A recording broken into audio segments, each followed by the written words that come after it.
একসঙ্গে টানা দুটো সিনেমার শুটিং একসঙ্গে করবে মেগাস্টার শাকিব খান এবং শুটিংয়ের পার্ট 2 অলরেডি রেডি থাকবে আগে থেকেই এবং সেটা পরবর্তীকালে আসবে। আরে ভাই এটা কি শুনলাম? মেহেদী হাসান হৃদয় কী প্ল্যান করছে? বরবাদের বাবা প্ল্যান করছে এবং বরবাদের বাবা নয়, বাবা মা একসাথে প্ল্যান করছে। কোথাও গিয়ে এটা বলা যেতে পারে। কেন বলছি ভাই, কি এক্সক্লুসিভ আপডেট দিয়েছে পৌশালিদি। শরৎ মিউজিক ভেঞ্চার্সে পৌশালিদিকে ফুললি ক্রেডিট যাচ্ছে, কারণ সে এক্সক্লুসিভ ইনসাইডার বার করেছে। তো আপডেট তো ভাই মানে ঘ্যামা আপডেট বার করেছে, আগুন জ্বালিয়ে দিয়েছে বলা যেতে পারে। ভাই শুধু এখনও অবধি তাণ্ডব দেখার পরেও অনেকেই বরবাদকে এগিয়ে রাখছেন, অনেকে এরকম বলছেন বরবাদ মারাত্মক ছবি হয়েছিল। বরবাদ আমি বলছি তো one of the best commercial film Borbaad এখনও অবধি আমার দেখা। এত ভালো কমার্শিয়াল সিনেমা আমি 2বার দেখেছি অলরেডি, চরকিতে অ্যাভেলেবেল আছে। যতদিন অ্যাভেলেবেল থাকবে তার ভিতরে আমার বাবা মাকে দেখাতে হবে। আমার নিজের এখানে চাপের জন্য আমার মানে বাবা মায়ের সাথে বসে দেখা হচ্ছে না, তাহলে আমি বরবাদ আবার দেখবো, আমার ফ্যামিলিতে দেখবো। আমার খুব ভালো লেগেছে বরবাদ ছবিটা, ভীষণ ভালো লেগেছে। I celebrate that. মানে অ্যাকচুয়ালিতে প্রচণ্ড সেলিব্রেশনের ছবি, একটা কমার্শিয়াল ছবি হিসেবে ভালো ছবি। তো এবং বিশেষ করে ওই শেষের মানে ডাবল টুইস্টটা আমার জন্য তো ওয়ার্ক করেছে, আমার জন্য তো দারুণ লেগেছে। এবং বরবাদের ভিতরে ওই বলে না যে পাপ বাপকেও ছাড়ে না, আর মানে এই যে লাইনটা যে পাপ কাউকে ছাড়ে না, এই জায়গাটা আমার খুব ভালো লেগেছে। ক্যারেক্টারকে আমি ভিলেনেটিক দেখাতেই পারি, কিন্তু আমি আমার মানে নিষ্ঠা থেকে বা আমি আমার যে সততা থেকে সরবো না। আমার ক্যারেক্টার যদি ভুল করে তাহলে শাস্তি সে পাবেই। এইটা আমার খুব ভালো লেগেছে, ভীষণ ভালো লেগেছে। আচ্ছা চলো এবার একটা একটা করে পয়েন্টে আসি। প্রথম যে পয়েন্টটা আমি পয়েন্ট করব সেটা হচ্ছে বরবাদ সিনেমাটা ধুমা ব্যবসা করেছে। সেটা হচ্ছে ভাই মানে 80 থেকে 85 কোটি টাকা, তাও পাইরেট লিঙ্ক হয়ে গেছিলো, তাই নাহলে বিদেশের মার্কেটে আরও ব্যবসা করতো এবং সব মিলিয়ে এই সিনেমাটার টোটাল ব্যবসা গিয়ে দাঁড়াতো হয়তো 100 কোটি টাকা। প্রথম বাংলা সিনেমা যেটা 100 কোটি টাকা কালেকশন করতো, হয়তো তাণ্ডব সেটা করবে। এবং মেহেদী হাসান হৃদয় বারবার বলেছে তাণ্ডব সেটা করুক, সেটা উনি চান, কিন্তু উনি চাইছেন মেনলি বরবাদের রেকর্ড ব্রেক করে নতুন রেকর্ড করতে, যে কারণে একই সঙ্গে উনি 2টো ছবি শ্যুট করবেন। ভাবতে পারছো এরকম ভিশন বাংলাদেশে যেটা দেখাচ্ছে, সেটা সত্যি বলছি 2 বাংলায় প্রথমবার এরকম কিছু হচ্ছে। বাংলা চলচ্চিত্রে এসব কিছু কী ঘটাচ্ছে, মানে আমি না এই ভার্সেসে যেতে চাই না যে কে বেটার, মেহেদী হাসান হৃদয় নাকি রায়হান রাফি, আমি এসব ভার্সেসে যেতে চাই না। আমি শুধু একটাই কথা বলতে চাই যে এই যে রোজার ঈদে যে আসবে বা যাই হোক, একটা কী নিয়ে আসছে বলো তো, ইউনিভার্স সেট করে দিচ্ছে রায়হান রাফি। ওদিকে ও বলছে আমি 2টো সিনেমা একসাথে শ্যুট করব, ঠিক আছে, বাংলায় পুষ্পা বানাবে, ঠিক আছে, পুষ্পা পার্ট 2 যেভাবে শ্যুট হয়েছে তাতে যা মানে 3 ঘন্টা 40 মিনিটের ছবি, ঠিক আছে। তো অলরেডি মানে 3 ঘন্টা 40 মিনিট দেখার পরেও আমাদের মনে হচ্ছে যে ভাই শেষ যেন না হয়, তাই তো আরও 40-50 মিনিট মানে শ্যুট করে রেখেছে ডিরেক্টর।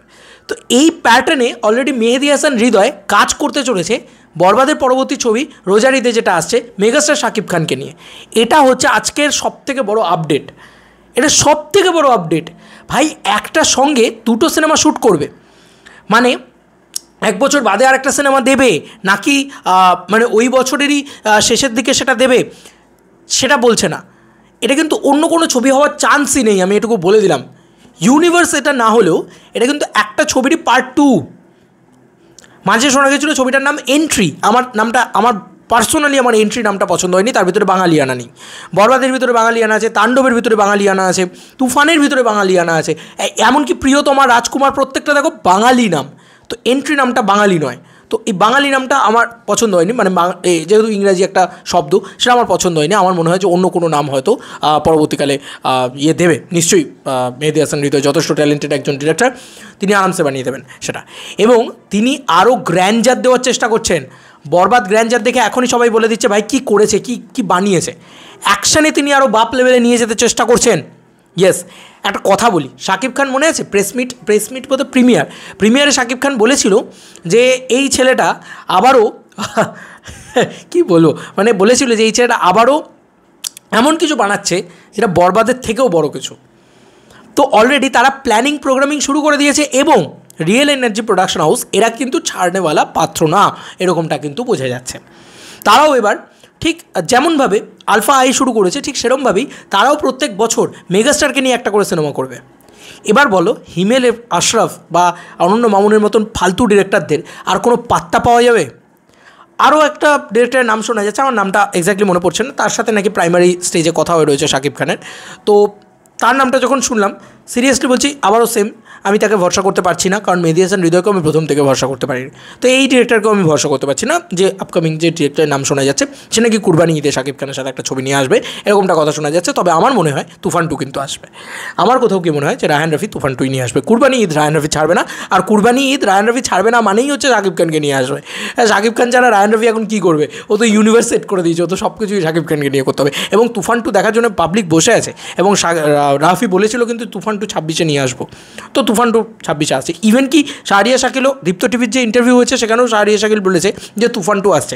এবার তুমি শাকিব খানের লাইন আপটা শুধু লক্ষ্য করে দেখো, তুমি শুধু শাকিব খানের লাইন আপটা দেখো ভাই, ও কি করছে ভাই। Salute to Shakib Khan, salute to বাংলাদেশের ডিরেক্টরস, যারা শাকিব খানকে না মেগাস্টার তো ছিল, সম্রাট বানিয়ে দিচ্ছে ভাই, আকাশে তুলে দিয়েছে। ঠিক আছে, মানে বরবাদ এমনি যা বানিয়েছে ওটা ম্যাচ করাই ডিফিকাল্ট যে কোনো বাংলা ছবির জন্যে। এবং এটা যখন বরবাদ বানানো হয়েছিল, বরবাদের পরবর্তীতে আমাদের কলকাতা থেকেও এই কথাটা এসছে যে শাকিব খান নিজের ছবি নিজে ম্যাচ করবে কী করে, এমন কোয়ালিটি দিয়ে দিয়েছে বরবাদে।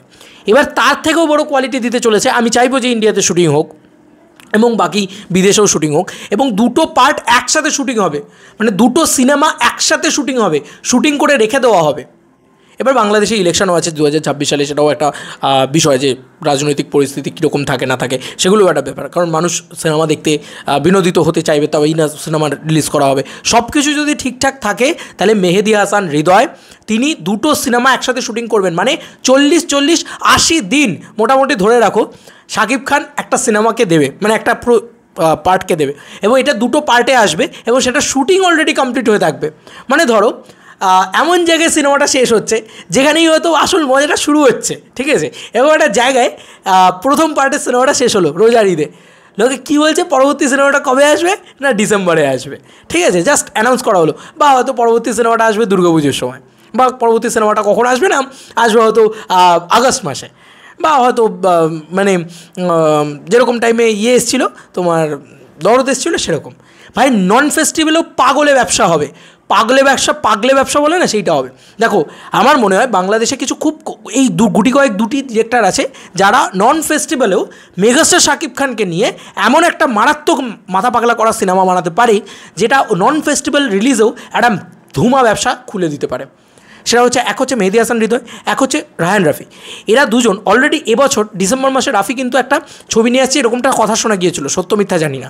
রাফি যদি সত্যি এবছর ডিসেম্বরে একটা ছবি নিয়ে এসে এই মার্কেটটাকে খুলে দিতে পারে, জয়া হাসান কিন্তু প্রত্যেকটা ইন্টারভিউতে বলেছে যে শাকিব খান আর রায়হান রাফি যদি মানে ঈদ ছাড়া কোনো একটা উইন্ডোতে আসে, খুলে দেবে ওই ব্যবসা, অন্য সময়ের ব্যবসার উইন্ডোটা খুলে দেবে। এবং সেই সময় যেহেতু কেউ থাকে না, ফাঁকা মাঠে পুরো চড়াম করে গোল দেবে, ঠিক আছে। তো এবার শাকিব খানের লাইন আপটা ভাবো যে ভাই যদি আজকে ডিসেম্বর মাসের কাজটা আমি বাদ দিলাম, তুফান 2, ঠিক আছে, বরবাদের পরবর্তী ওরকম বরবাদের বাবা মা আসছে, ঠিক আছে, একসাথে, ঠিক আছে, দুটো একসাথে আসছে। হায় ঈশ্বর, কী করবে ভাই, কী করবে তুমি জাস্ট ভাবো। এবং আমি এখনও বলছি বরবাদ জাস্ট ফাটিয়ে দিয়েছিল। এবার মানে সেই ডিরেক্টর একই সঙ্গে দুটো সিনেমা শ্যুট করবে। এই ইউএসপিগুলোই না বাংলাদেশে আমার খুব ভালো লাগে, যে ওদের ডিরেক্টররা না কখনো এক জায়গায় আটকে থাকে না। মানে আজকে আমি বরবাদ বানিয়ে দিয়েছি, চলো বরবাদের মতন একটা রিপপ ছবি বানিয়ে দিই, সেটা তার জন্য কিন্তু সবথেকে সাকসেসফুল হতো। সে কিন্তু সেখানে আটকে নেই, সে কী করলো একই সঙ্গে দুটো সিনেমা বানাচ্ছে। এটা একটা নতুন ইউএসপি, বাংলা ভাষার ছবিতে প্রথমবার। হয়তো তুমি বলছো যে আমি সাউথে তো শুনেছি, কিন্তু বাংলা ভাষায় কনসা হয়েছে, কে করেছে বলো না, একটা কাউকে নামটা বলো না, যে দুটো সিনেমা একসাথে শ্যুট করেছে, দিয়ে রেখে দিয়েছে একটা পার্ট, সেটার মানে পোস্ট ক্রেডিট সিনে সেটার পোর্শন দেখিয়ে রেখে দিয়েছে, সেই পোর্শনটাকে সে পরবর্তীতে রিলিজ করবে, ঠিক আছে। এরকম কাণ্ড কারখানা কে ঘটিয়েছে? সুকুমার ছাড়া মানে সাউথে বলিউডেও এরকম জিনিস খুব কম শোনা যায়। আরও অনেক কিছু ইনোভেশন দেখতে পাবে। এটাই হচ্ছে ইন্সপিরেশনের মজা, এটাই হচ্ছে বাংলাদেশের ডিরেক্টরদের ক্যালিভার, ট্যালেন্ট। সত্যি বলছি, স্যালুট। ইন্ডিয়া থেকে আজকে বলছি স্যালুট। তোমাদেরকে আর কি মতামত ভিডিওটাকে নিয়ে জানিও কমেন্ট সেকশনে। চলো বন্ধু, নতুন কোনো ভিডিওতে দেখা হবে, ভাই।